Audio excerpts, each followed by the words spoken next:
Geoff Smith, the award-winning creator of Bone, tells the story of young orphan Billy Batson, who finds himself transformed into the world's mightiest mortal whenever he says the magic word Shazam, after being granted the magical powers of the gods by an ancient wizard, because it's now time for another session of the Geek History Lesson Book Club.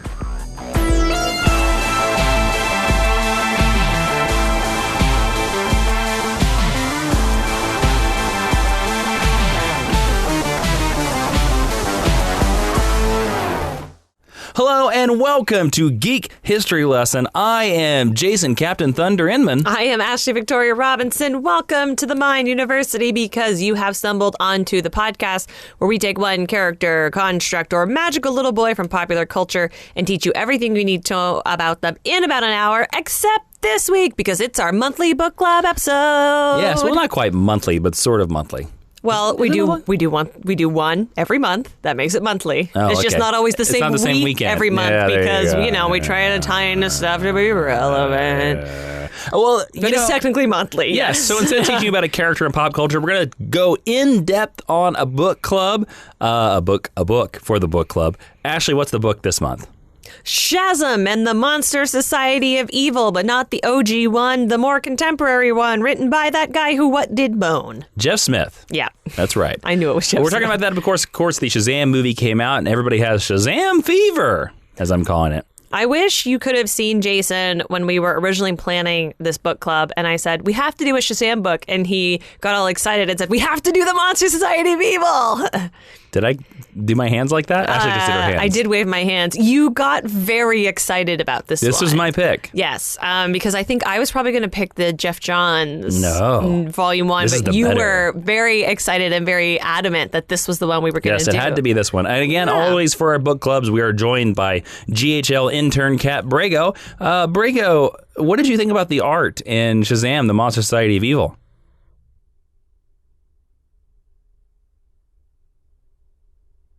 His thoughts are always captivating. He's kind of falling asleep.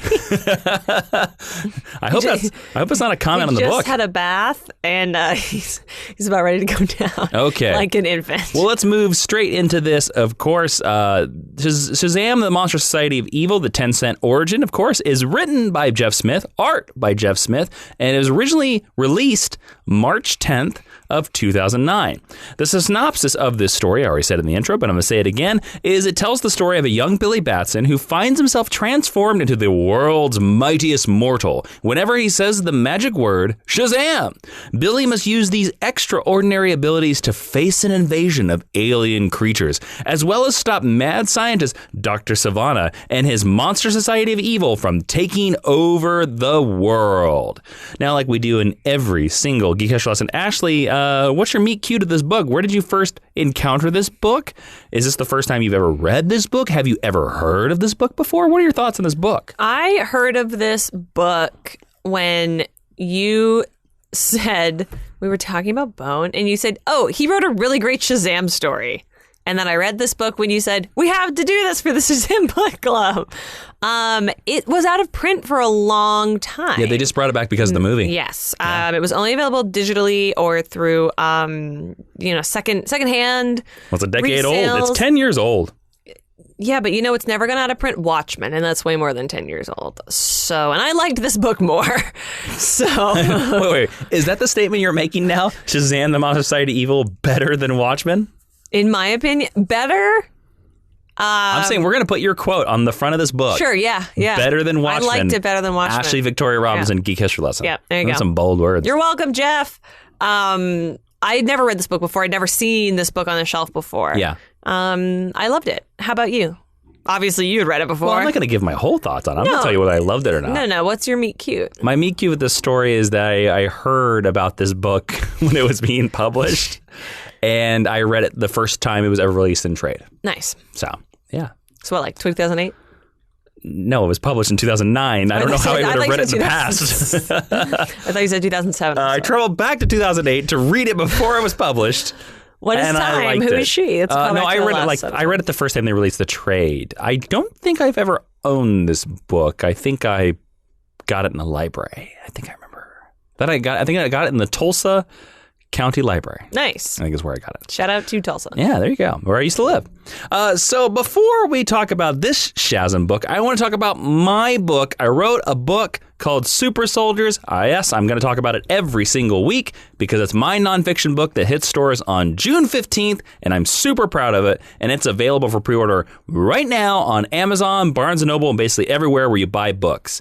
I'll let you know about it. Each chapter revisits military comic book characters and compares them to personal stories from my military career. And I describe superhero soldiers from DC Comics, Marvel Comics, and even lesser-known characters that people have forgotten about it. Now, I've let some other people read this book. You don't have to take my word from it that I think it's great, because it is.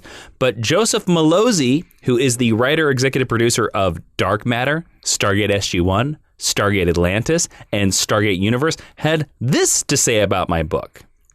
He said, drawing from his own military experience and his clear love of comic books, Jason Inman crafts a heartfelt and humorous, though no less gloriously nerdy, overview of superheroes who have served their country. So if you trust the word of the man who helped co-create Stargate, all 3 versions of it, then go pre-order my book wherever books are sold, because if you like this podcast, I'm certain you're going to like my book, Super Soldiers, which hits stores June 15th. Nice. All right, so now it's time to talk about Shazam.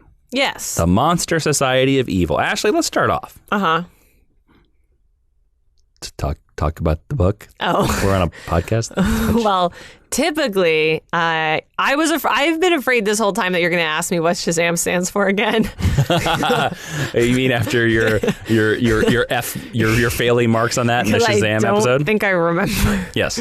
Yeah. So Shazam, the Monster Society of Evil is a revisit of the classic Shazam origin. Mm-hmm. I say classic because it plays on the idea that Shazam is an avatar. Captain Marvel, aka Captain Thunder, is an avatar taken on by a champion, as opposed to just a grown-up body that Billy Batson inhabits, but is still a tiny child.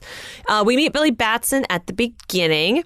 He is, 10, hanging out with a homeless dude, living in a roach-infested apartment, and that's important because... He's squatting in a roach-infested apartment. Well, I mean, it's New York, so of course. Yeah, it's also an interesting thing. This is set in New York. It's a very Marvel Comics choice to make.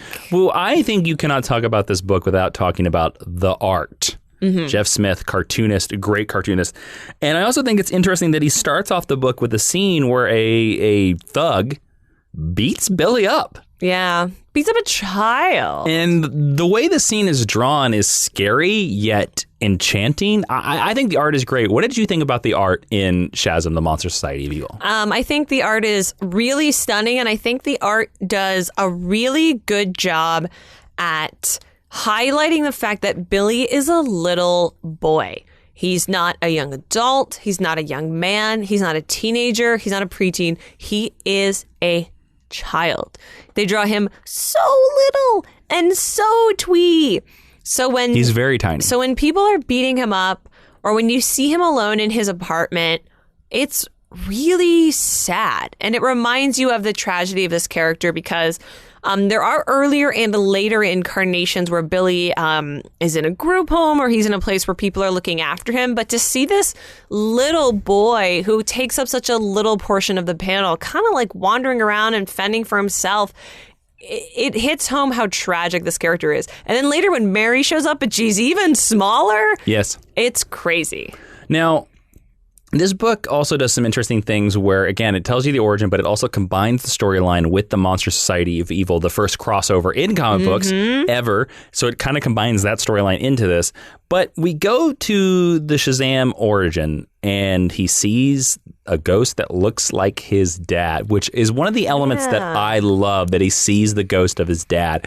And there's a great panel in here where he gets on the futuristic train, and the dad ghost says, "Get off," and Billy like freaks out. Yeah. But then we go to the classic idea, because I'm going to tell you this, in most comic book storylines, the Wizard Shazam is an asshole. Mm-hmm. He's a meanie.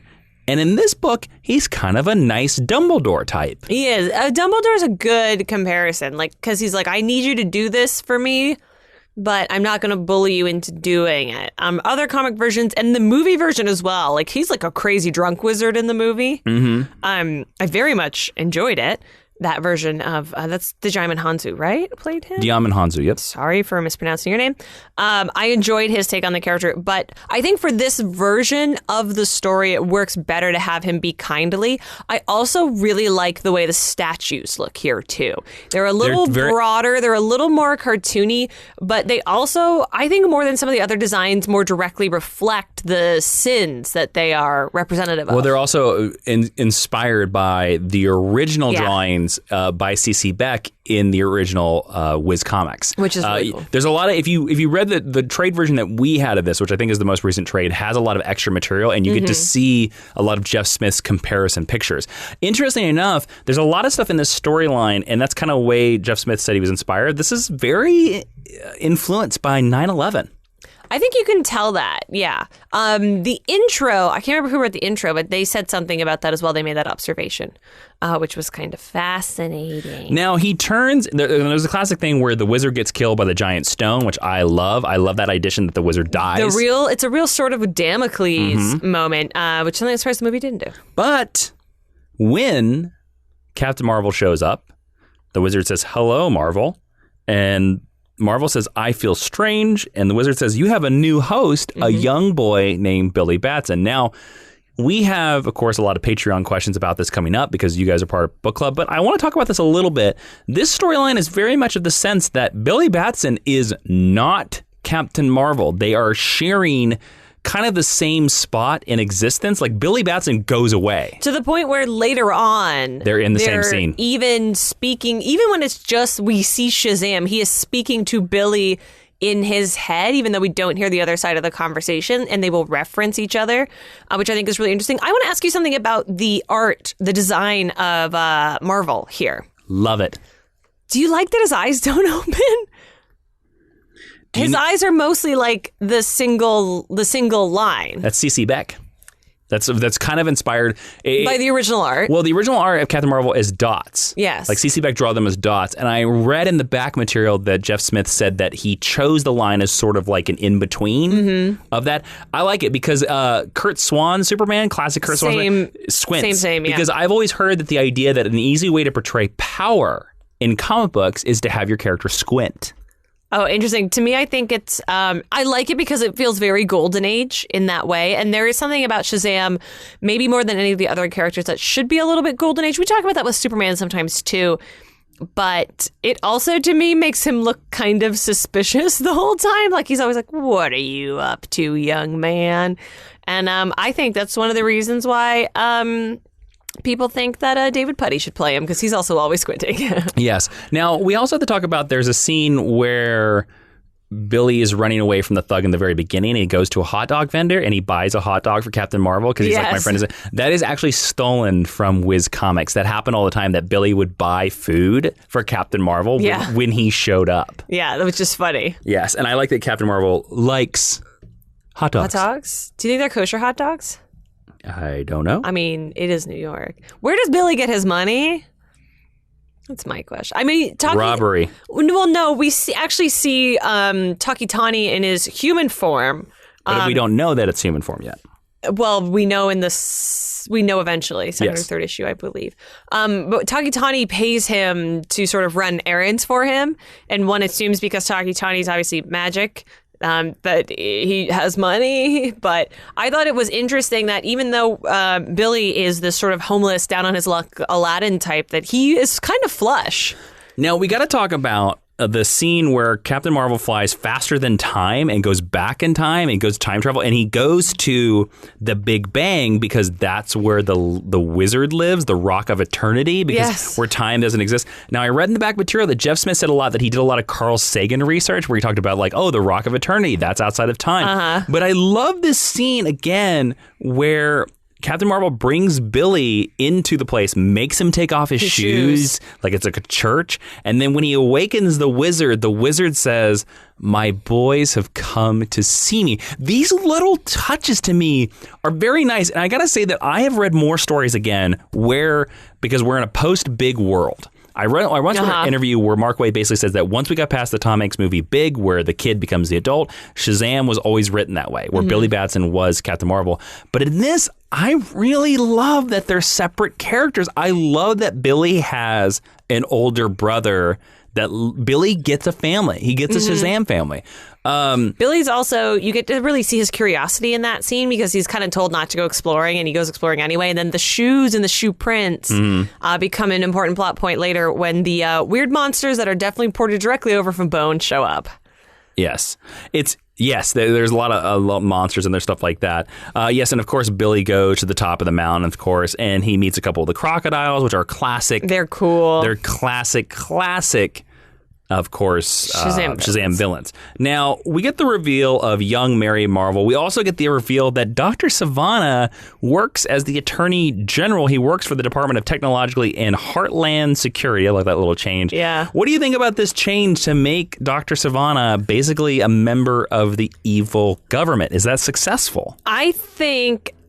I understand why post 9/11 you would make that choice, and in our current climate at the time of this recording, it feels very prescient. I think it feels resonant now more than ever. I think as a derivation from the original, instead of just making him a mad scientist, I think it's an interesting choice. I really love the way he's drawn.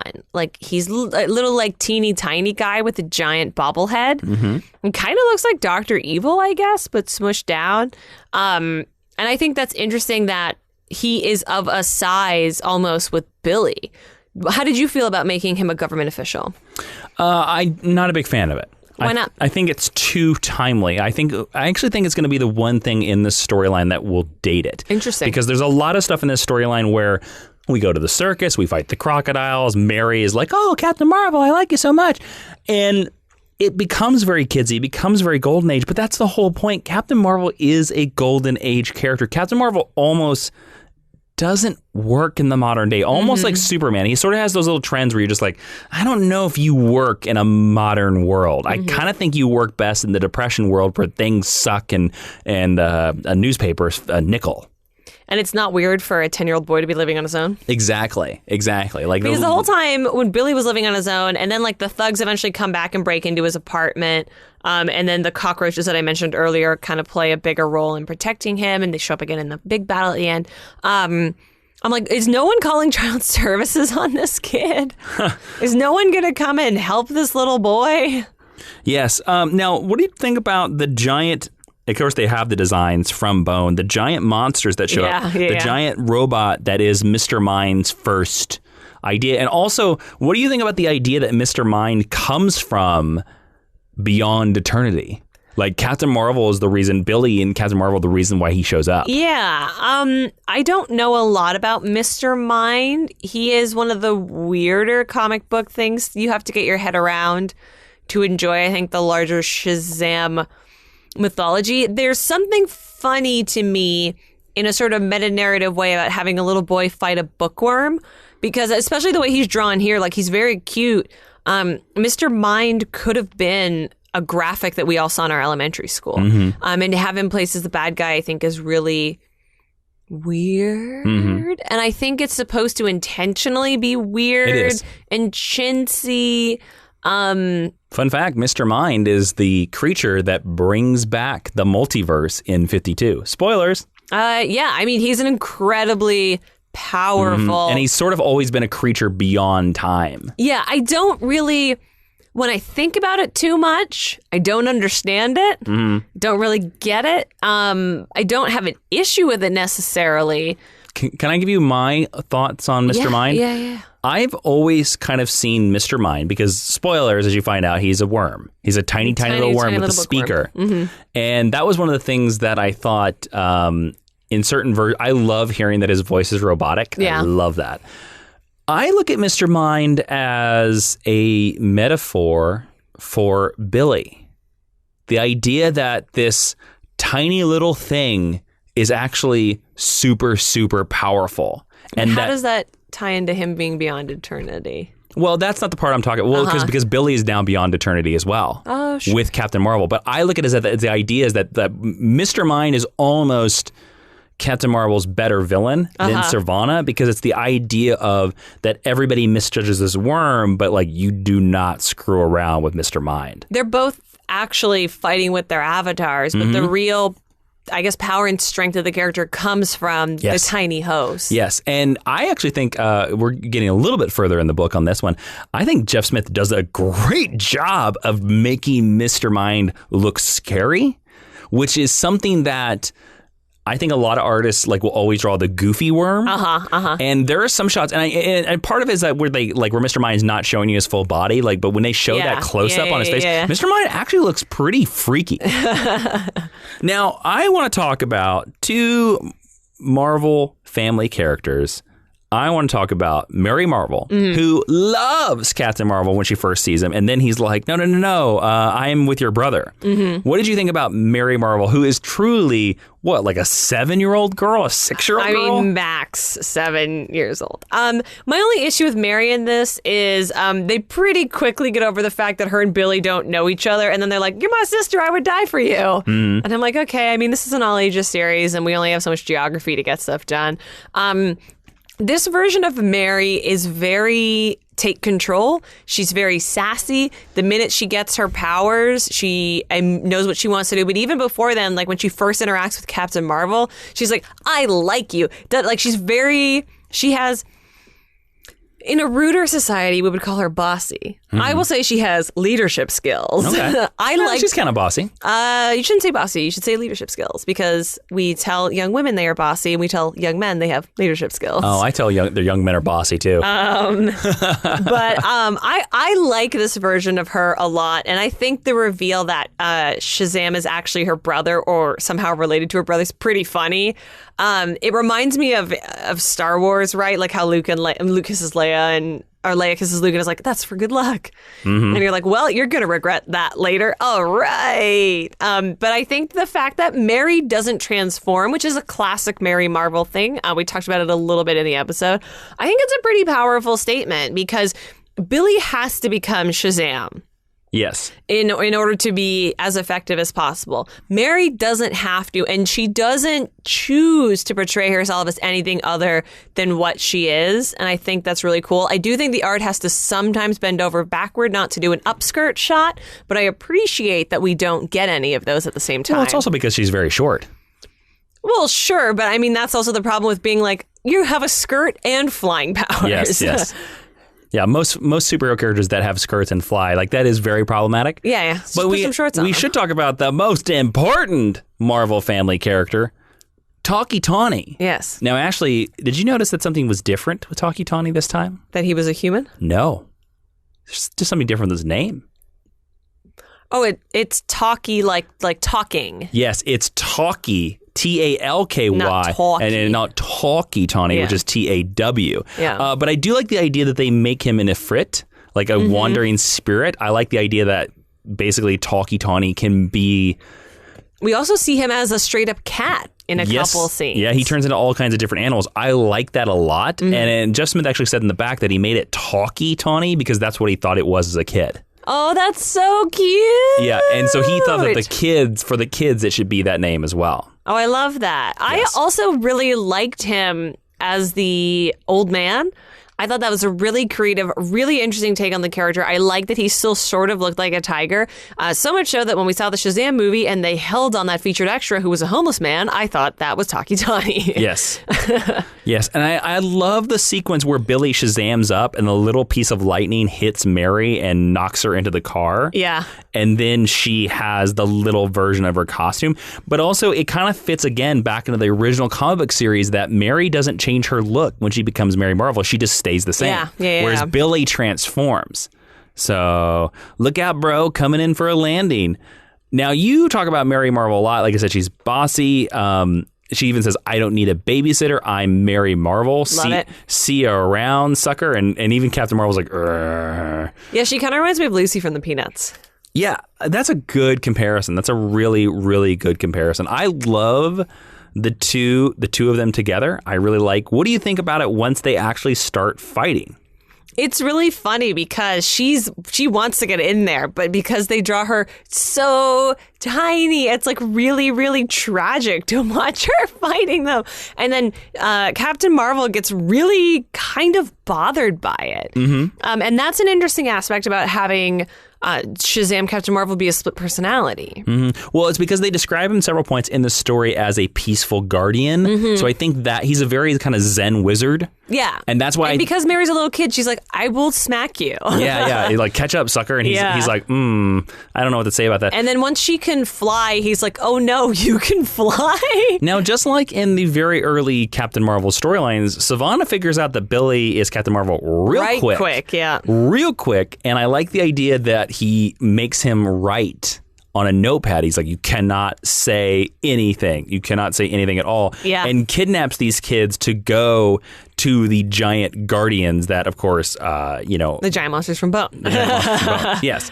They're just colored differently. Yes. Now, what did you think about we get to meet like the Cyclops, and we get to meet the dragon, and we get to meet the two crocodiles, and then we get to meet the spider creatures from Bone, and they are all created by Mr. Mind, and they call themselves we are the Monster Society, you are our enemy. What did you think about this? Captain Marvel fighting magical weird monsters. Do you like this better than, like, say, Captain Marvel fighting gangsters, which would have been the thing of the time, or, like, humans? Do you think Captain Marvel should always fight, like, weird monsters? Because a lot of this story is him fighting weird monsters. I do think he should always fight weird monsters. I think gangsters are more the realm of, like, a vigilante, a Batman type. Shazam is magic. So I want him to fight magical, fantastical things. The crocodiles are my favorite because they're a throwback. I'll share some pictures. You can Google image search. The crocodiles in the trench coats are like a classic Captain Marvel thing. And I like the idea that if Mr. Mine is creating his version of thugs and villains, of course he's going to do other anthropomorphic creatures. Like, why would he have humans working under him? He's a bookworm, a silkworm, some sort of weird caterpillar. So I really dug that part. Now, there is a funny beat again where Captain Marvel and Billy cross over, where we go talk to Helen Fidelity, and Billy tries to warn her. She won't talk to him. He turns into Captain Marvel. She's like straight up mean to him on several She's different terrible. occasions. She's like, get off my microphone cord, do this stuff like that. And there's a panel where Captain Marvel goes in there. He's like, I only want to talk to your boss. And Captain Marvel goes, do you like that, Billy? And then Billy takes over the body of Captain Marvel, goes, yes, I did, and does a big kid smile. Which is very interesting. Now, do you think that is Geoff Smith trying to say that as the story moves along, that they are growing closer together? I think that's a really nice way to think about it from a meta-narrative perspective. I think Geoff Smith probably said it was a funny joke. He probably just had a good joke. But I like the idea of that. I don't mind the idea that he could drop in and that we could see Captain Marvel's face light up like that. But I do think, even though I have enjoyed storylines, like I like the story in JSA where Shazam has a crush on Courtney, I do think it's more interesting to have them be unique individuals. Yes, it is weird. And it's more like the Marvel Captain Marvel, where they switch places. Yes. Now, Billy goes inside the Guardians. He does a little bit of a live stream thing where he basically tries to live stream to the... Which, again, feels very prescient. Feels very prescient. And then the bugs kind of attack him, but then the bugs are like, oh, no, he was nice to us, so we should spare him. Because Mary, when Billy brings Mary home, again, very Aladdin-like scene, Mary wants to squish all the cockroaches, and Billy's like, no, they're my friends. They live here too. Now, something that was not quite clear to me, and I didn't quite understand it, was, and maybe you can clear out for me, and it's just something that I sort of just assumed with the story. I never quite understood, and even in this rereading and the original time, why does Mr. Mind need either Billy or Mary to be the pilot in the cockpit? I never quite understood that. My assumption, they don't really tell you. No, they just kind of assume it. My assumption is because he needs a human who's not too big. Or maybe because they have Shazam powers. Like, does it need to be someone with superpowers? I don't know is the honest answer. Well, there is a line in the book where he says, the nervous systems of Earth insects are not up to my task. I need humans. And at the time, only Sivana and Mary were. But he's like, now I have 2 Marvels. And he knows what the Marvels are. Yeah. So that's why he's like, oh, yeah. But then Billy just gets in the cockpit and, like, you know, starts fighting and stuff like that. Yeah. So, but anyways, I still say Geoff Smith, of course, draws a really actually scary Mr. Mind. Like when you see him, he kind of looks like a dinosaur. Yeah, I think that's a good comparison. Yes. But interestingly enough, when Billy is in the cockpit, and this is actually taken from the original Monster Society story, he Shazams and he becomes the full-size Guardian. Like he becomes as tall as a building, which I think is such an amazing thing. And I also think it's something that was forgotten as the character has been brought back, that of how magical he is. He's more than just a Superman. He is a guardian of weird magic. Well, yeah. And if you can't use magic to do more than shoot lightning from your hands, then what's the point? Yes. It's kind of like in Harry Potter, once you realize they're only using the same 3 spells over and over again, you're like, guys, come on.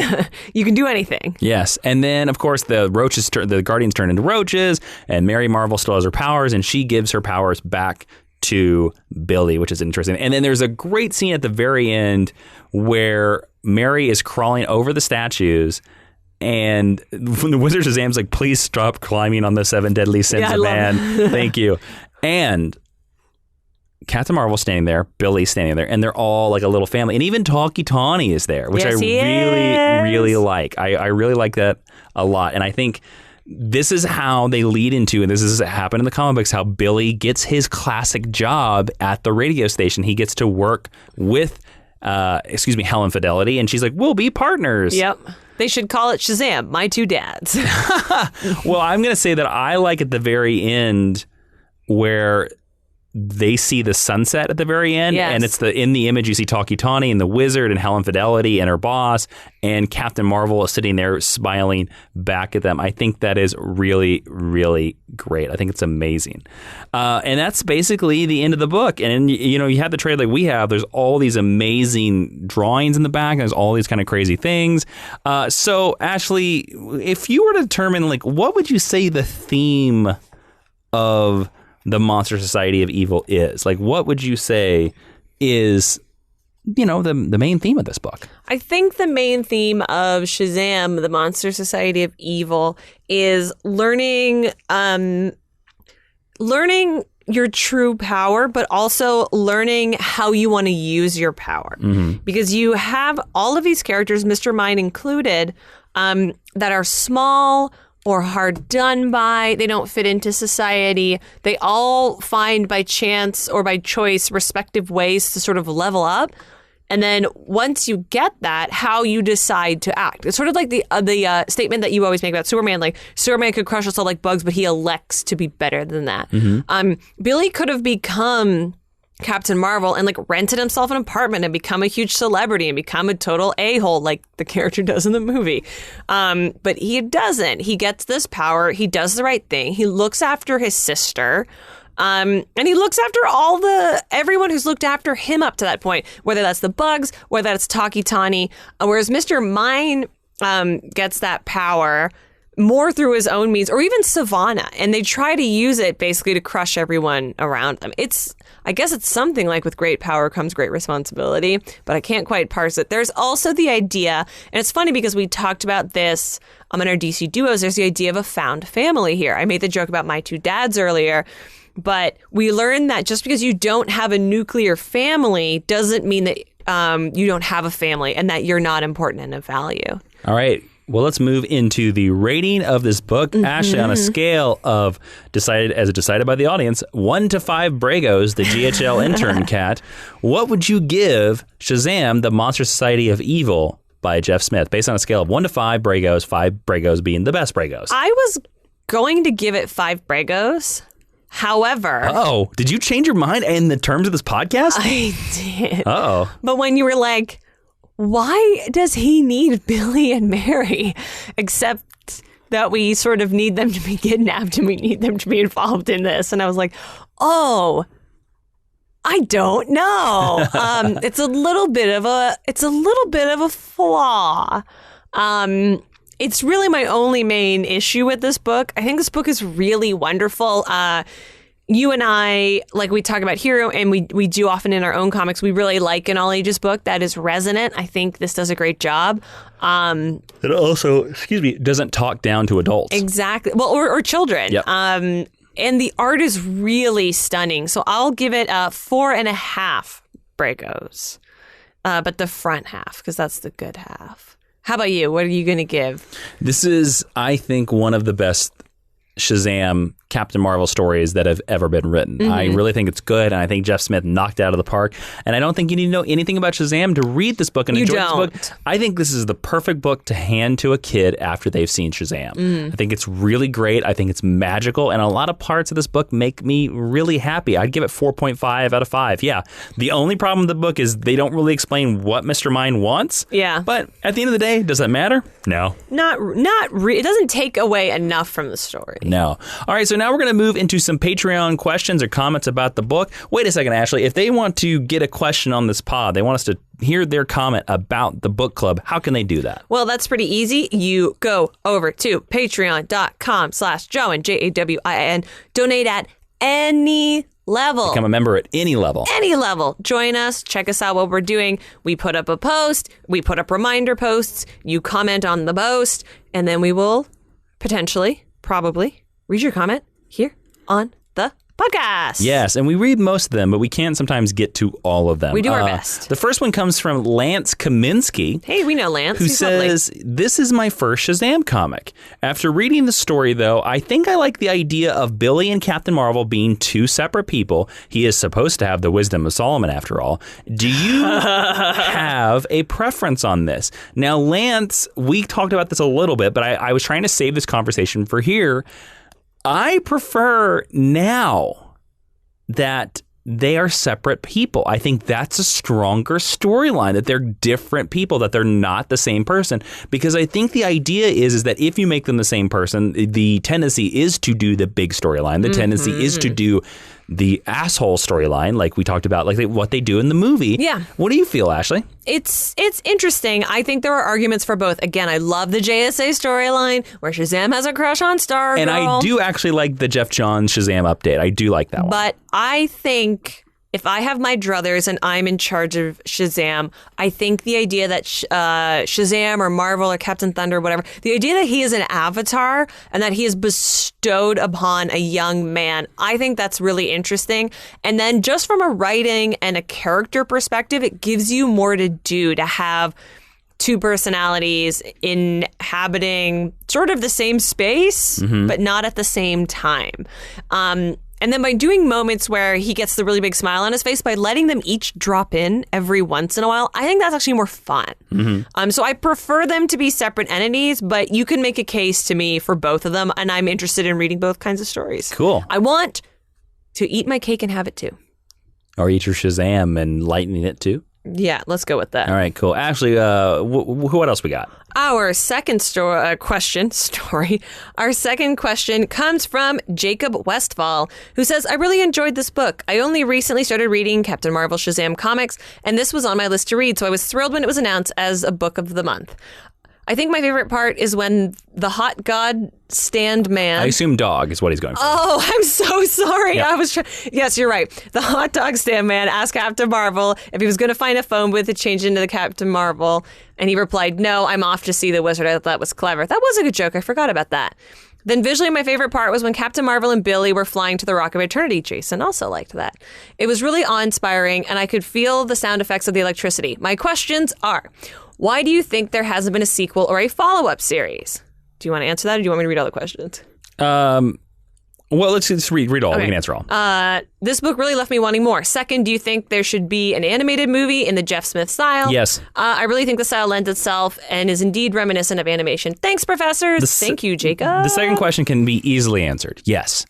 The first question is harder to answer. One is that Geoff Smith is kind of a guy that doesn't have to make comic books if he doesn't want to, because Bone is so uber successful that man is a millionaire. So he makes comic books whenever he wants to. Now, fun fact, they did actually follow up this series because this series actually did sell well. Now, whether or not they ever asked Geoff Smith to make a sequel, I don't know. To be honest with you, I bet they asked him to make a sequel, and Geoff Smith was like, I'm good.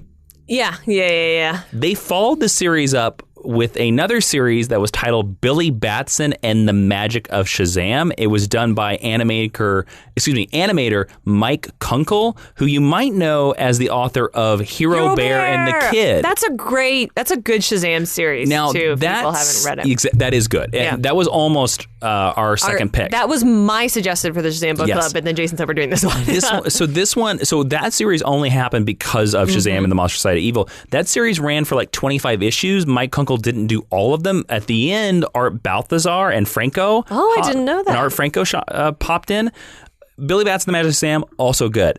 So again, we don't know. Again, my guess, they asked him. He probably said no. Yeah, and I think the initial contract was probably only for this one book. I think this book works great as a standalone. And if it wants us leaving more, that's really all you can hope for. He probably only had interest in adapting the Monster Society of Evil. So. Also, I want to say about the animated thing. If you haven't seen the DC short about Shazam, you can find it on YouTube. It's really the DC Nation short. The DC Nation short. I knew Jason would know what it was called. That's really cute. It's the storytelling style is very similar. The animation style is very similar. I'll share that on the socials as well, or you can Google it. I think that's probably the closest we'll ever get, unfortunately, because now we have a more serious version of Shazam. Now, the next one, David A. Skelton had 3 questions, but I wanted to answer this one. He said, on the surface level, Mr. Mind as an evil bookworm seems like a ridiculous character. You're not wrong. Why do you think he's lived on in Shazam 52 and other stories instead of going the way of other goofy concepts? If you were going to redo or retcon anything about the character, what would you do? We talked a little bit about this. I like the idea that he's a goofy little worm. And I like the idea that concept has survived into other adaptations.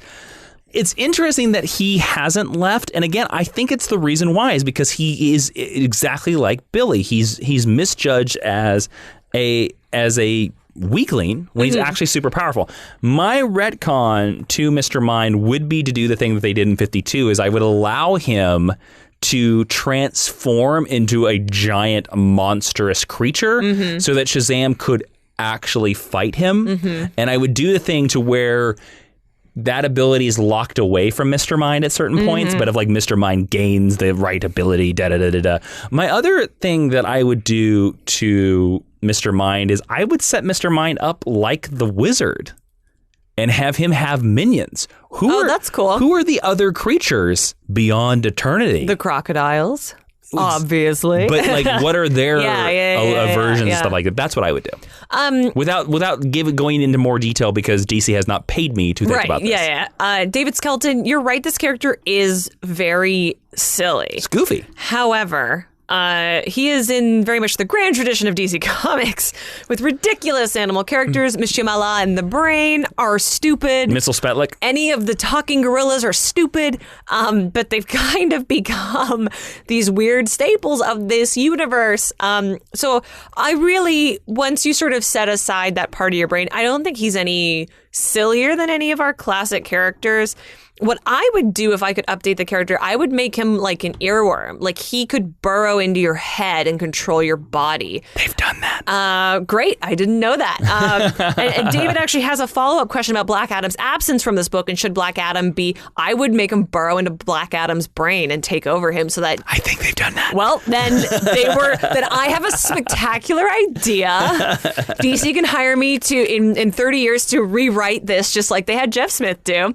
And then that way you have Shazam fighting 2 of his classic villains instead of 1. I don't think Black Adam is missed in this book at all. Black Adam to me is... I understand the point about Black Adam being sort of the classic Shazam villain. Yeah, but Black Adam is also overused. He is. My favorite version of Black Adam is in Injustice. Yeah. Actually. Well, actually, my favorite version of Black Adam is the JSA version of Black Adam. Oh, another great one. Where he becomes a hero. That's the best version. Black Adam is not right for this book. No. We have another question from Chandler Bush, who said, this was my first Shazam story. And then he goes into a bunch of Shazam movie spoilers, which I'm not going to repeat here. His question is really good. What do you imagine Billy does/is after saying Shazam? So we're going off the idea that Billy and Captain Marvel are separate. Where does Billy go, Ashley? What are your thoughts on this? Billy goes beyond eternity. Or he goes back to the wizard's cave? The Rock of Eternity. Wherever it is that he's hanging out. The Rock of Eternity. I know it's the Rock of Eternity, but whatever his room is called. The Rock of Eternity. But it's inside the Rock of Eternity. I know, but they just call it the Rock of Eternity, though. We have to assume he goes to a different plane of existence, right? Yes. Because I don't know what happens to his physical body. I do like the idea that Billy just pops up in the Rock of Eternity and like sort of watches Captain Marvel's adventures through like a cloud television with the wizard, and they're sort of eating popcorn. Yeah. And they're just like, woo! Oh, that would like be... the statues of the Sins become a couch and they sit on it and they eat popcorn. That would be really, really cute. I also desperately want to write a scene where Billy and Mary are making a fort all hanging off of the statues of the Sins. But I think, to me, he has to go to some alternate plane of existence. And there is so much mythology that we already know about this universe. It makes the most sense that he would just go back to either the Rock of Eternity or somewhere beyond eternity. Yeah, or like a weird dimension. Yeah. The Rock of Eternity makes the most sense. He goes to the House of Mystery. Oh. Ashley, do we have... What's another question we have? We have a question from Alan Plescan. Pretty sure I nailed that one. Do you think this story is the best Captain Marvel origin? It encapsulates very well the spirit of what makes this character stand out from Superman, for example, but I think it's too childish for adults to enjoy as well. Man, I respectfully disagree with you. Also, I think Dr. Sivana is completely underused with his high place position. He just does standard evil street level villainy. Thanks, Jason! I don't think it's too childish for adults to enjoy as well, because I would put the argument on that. Do you enjoy a Pixar movie? I would say this is no more childish than any Pixar movie you've seen in any Pixar movie. I do understand it is more lighthearted than what you might get from the regular current DC continuity. It's just more golden agey. That's the way those comics were. Right, yeah. But I was going to say that in my opinion. Sorry to step on you. I didn't mean that. That's okay. Shazam, and we said it earlier, Shazam has a lot of the golden age in him. He feels golden age. I think this is the best Shazam origin. Whoa, fire! That's solid. That's firing words. Sure. I'm going to disagree. How dare you? This is the internet. I think the best Shazam... You've read a lot more Shazam than I have. Story, best Shazam origin for me is Power of the Shazam by Jerry Ordway. Fair. I have not read that series. Now, it is a little dated. Came out in the late 80s. That's okay. But the art is amazing. And that was the storyline that basically updated to where Black Adam killed Billy's parents. And then he fights Black Adam in that storyline, and Black Adam just whoops him good. and so it's a story. It's a storyline of Billy being like, "I've got these new powers, and I'm so powerful." And then Black Adam's like, "You don't know nothing, boy. Kapow!" You know. And it's really good. Like, I love Power of Shazam. That whole series is amazing.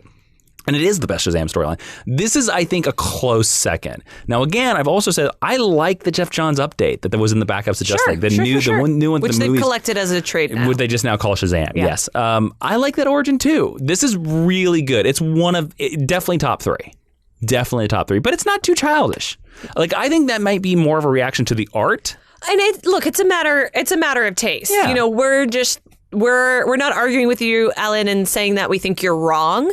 We're just saying, in our opinion, we don't find it too. So I just don't want Alan's a patron. He's been really lovely. I just don't want you to sound like we're arguing with you and saying that your opinion is incorrect. That's all. Who else do we have, Jason? Well, the last one I have is from, and you might have more up to this one, Ashley. It's fine. Is from Nicholas Baldwin. That is the end of the comments. Who says, "Wow, traveling back in time to go see the wizard. I never realized how magic-y Shazam was." It's always been magic. Okay, talking Crocs. Am I on an acid trip I did not schedule? Gotta say, overall, this book feels disjointed. Sort of jumps around a lot. For an origin story, it feels like I'm supposed to know things that I do not. Now, I'm going to say this. I don't think this book feels disjointed. I kind of feel that this book, that every new story turn is predecessor or predicated, excuse me, by the previous scene. Like, I feel like it's like Talkie Tony being like, you got to do this before the second Guardian shows up. Oh, the second Guardian shows up. Oh, we got to get inside this thing before it activates. Oh, it activates. It's very, to me, it doesn't feel disjointed at all. Again, I find it very interesting that a lot of our patrons are jibing against the golden age elements of comics, which is what the talking crocs are. Yes. And maybe if you don't know that, they do seem super weird. And that's fine. I don't know. I think Nicholas is pushing against this, and I'm going to make an assumption because I'm assuming that Nicholas's exposure to Shazam is a lot more like the movies, the post-Geoff Johns update. And if that's even the animated movies, if those are the only versions of Shazam that you've ever encountered, this probably does seem a little weird and a little silly. I also disagree. I don't think it's disjointed. I think this is a very clean, very slick, and as a writer, very well laid out. I think it's very one single closed loop very well story. Plotted. It's very plotted. Yeah. And I think perhaps if the art were different, it might be more to people's taste if they're more used to a post-Geoff Johns Shazam. This is Captain Marvel, and Captain Marvel is different than Shazam. I would make a recommendation to most of our patrons right here. This storyline is more like the rest of Shazam than the movie is. Yeah. And more than like what you said the last 5 years have been. Yeah. More of Shazam is like this. This is what Shazam debuted in a comic book called Whiz Comics, for God's sakes. Like if you don't get the gee golly whiz from that, then I don't know what Shazam is actually closer to something like Archie Comics. Yes. I was going to make a suggestion. Out there right now, DC did these for the 75-year anniversaries of all the characters. Oh, yes. For most of these characters, for like Superman, for Catwoman, for Lex Luthor, for Lois Lane, they did a Shazam one. And in all of them, they print usually the first adventure and then a whole bunch of, there's like key issues. There's like 12 different key issues. Majority of all those books are like Golden Age, Silver Age tales. I would say go check those out. Go check out the Shazam one. Go check out the Superman one and get a taste of the Golden Age if you've never read it. Superman fights a tiger. Superman That's not Talkie Tony. Superman fights a tiger and all this stuff like that. And it will inform you to be like, oh, that's the way comic books were 80 years ago. That girl has a purse when she debuts. Yeah, like Superman fights the United States Army at one point and a gorilla and all this kind of stuff like that. Like, that's the way comic books were. So a lot of these things are like, allusions back to that. Yes, and it's also fine if you didn't like this book. It's also fine if you go check out some of that stuff and it's not to your taste. Some of that stuff is real stupid. Some of it is. Look, if you want stupid, you check out the Silver Age for a while. Yeah. You want to read some stupid stories. But a lot of that stuff, you can get really well informed on who this character was by the people that actually created them. Yes. But I think that's why. Yeah, and I'm not saying anything is wrong if you feel this book is disjointed. That's your opinion. Nobody's opinion is wrong. I'm just saying for us, and I'm just from noticing the questions this week, I'd be like, maybe go check out some Golden Age stuff, guys. Yeah. Maybe go read some Golden Age. Or maybe you read this and you were like, that's enough Shazam for me. Thank you. Which is also fine. That's totally cool. Okay, so now we're ready to announce the next book club episode of Geek History Lesson, the book that you all need to go pick up, the book that you need to read so that you can follow along with the next Geek History Lesson book club lesson. Let you know, right now, you can go pick this up. You can go check out this book at geekhistorylesson.com/book club. There will be a widget for this book. You can go to Amazon. You can buy it right now so you can read it well ahead of time of the next episode. Ashley, what's the next book we're reading? I'm so excited to read this. We are reading Invincible, Volume 1, Family Matters. By Robert Kirkman, creator of The Walking Dead. Yes, this is our second foray into independent comics since we started. This is a book that Jason and I are both familiar with. We both really like, and it is now being developed for both an animated and a live action adaptation. That's true. So learn about it now. This episode will be airing on May 28th. We have a bigger gap than usual now that we're a little more settled into the schedule for the year, which is very exciting for all of us. That means you have until Friday, May 24th to post your questions and your responses to the post at Patreon. Patreon.com/Jawiin. That's the only place we will take comments from there. And we will have a reminder going up on the Facebook and on the Geek History Lesson Twitter. So if you're following that, look for those reminders. So go pick up that book. Go over to Patreon. Every level is available to comment, and we want to hear your comments about Invincible Volume 1. I'm so excited. All right, so now we're going to jump into the honor roll. Ashley, what's that?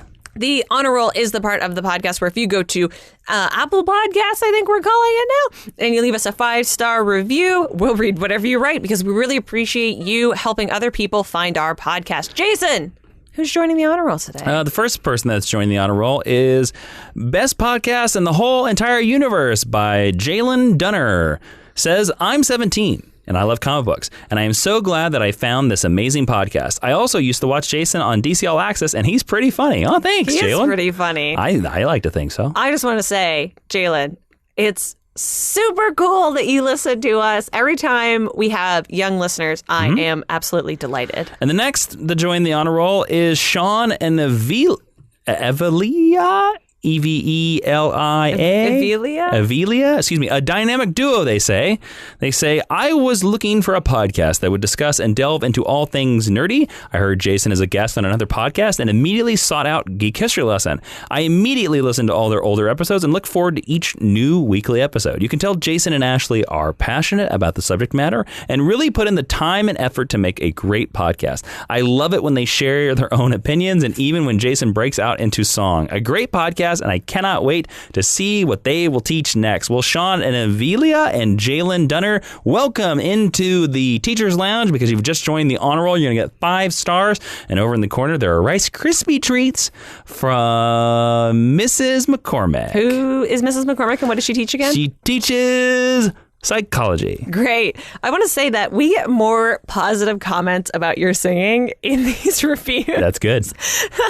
It's like the number one thing people bring up. I'm glad they are. Okay, so don't forget to subscribe and download our podcast on Apple Podcasts and everywhere else you listen to it, SoundCloud, Spotify, everywhere you can think about it. Ashley, if they want to suggest future lessons and follow us on social media, where can they find us? Yes, if you want to suggest future lessons, including future volumes that we could cover on Book Club, you can go to geekhistorylesson.com, facebook.com/geekhistorylesson, or on Twitter at GHL Podcast. There's a bunch of ways to contact us in all of those places. Please use the official accounts because that is what we use to track the recommendations. If you just tag our personal accounts, there's a chance we could miss it, and we don't want to miss it. Yes, and don't forget to follow us on our personal accounts at Jawiin, Jawiin, and for Ashley at Ashley V. Robinson. And also, guys, we're going to be posting all over the place about our live show on May 5th. At 5 p.m. at the Arena Cinema Lounge in Hollywood, California. Please pick up your tickets. We want to meet you in person, and we want you to see it's going to be a great episode of Geek History Lesson. Also, we haven't been saying this, but the meet and greet portion is included in the general admission price of tickets. You don't have to pay anything extra for it. Oh, no. You only have to pay extra if you want one of our amazing exclusive t-shirts. Oh, I figured that was obvious. Well, sometimes for some big-timey podcasts, you have to pay more for meet and greets. Oh, we're not a big-timey podcast. We are podcasts for the people. No, immediately, your ticket gets you in the show. Yeah. You get to see an hour and a half. It's going to be an 80-minute episode of Geek History Lesson.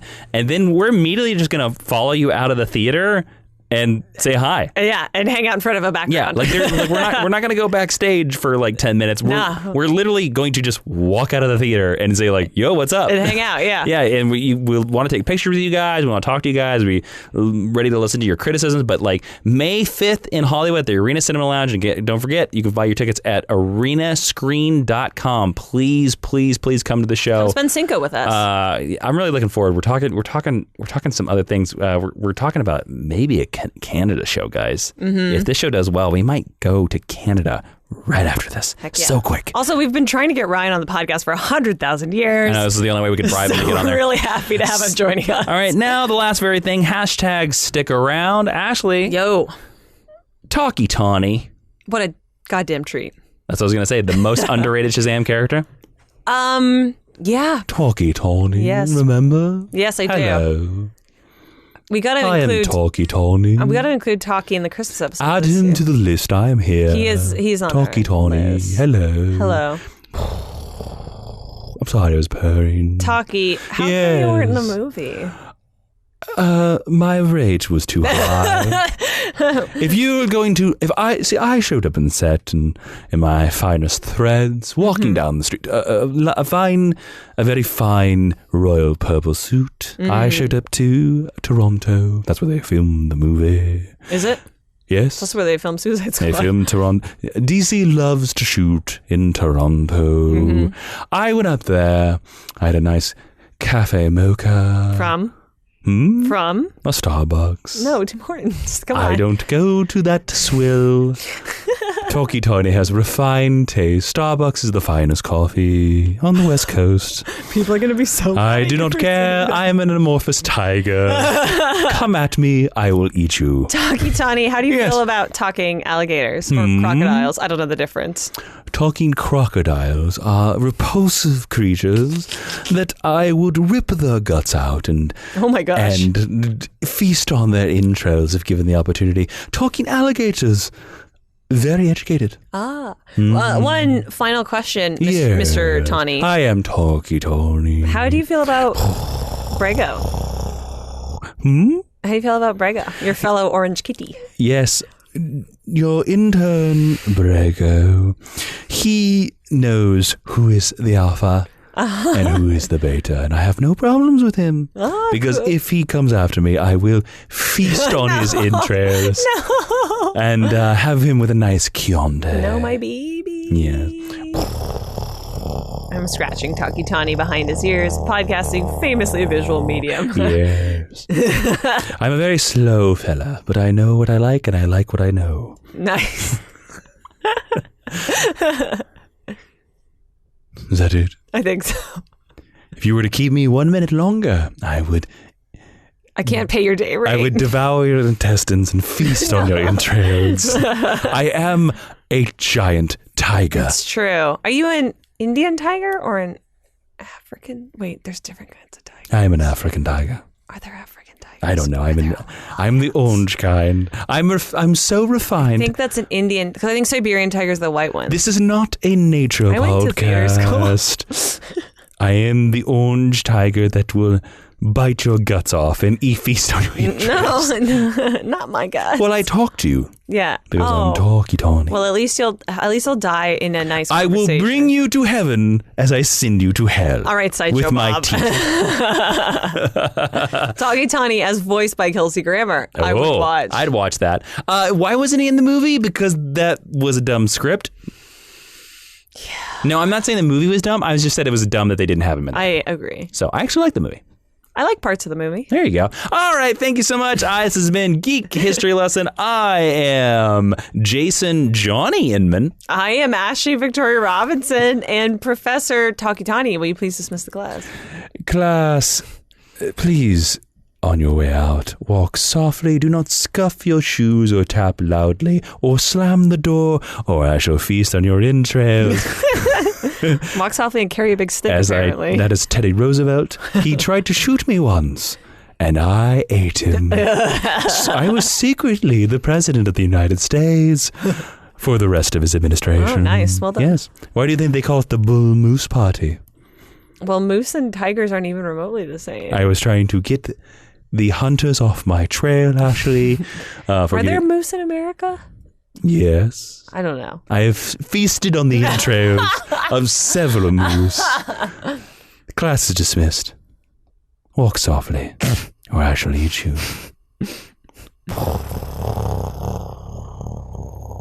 Please tell us at geekhistorylesson.com if you would like a t-shirt of Talkie Tony ripping out someone's entrails.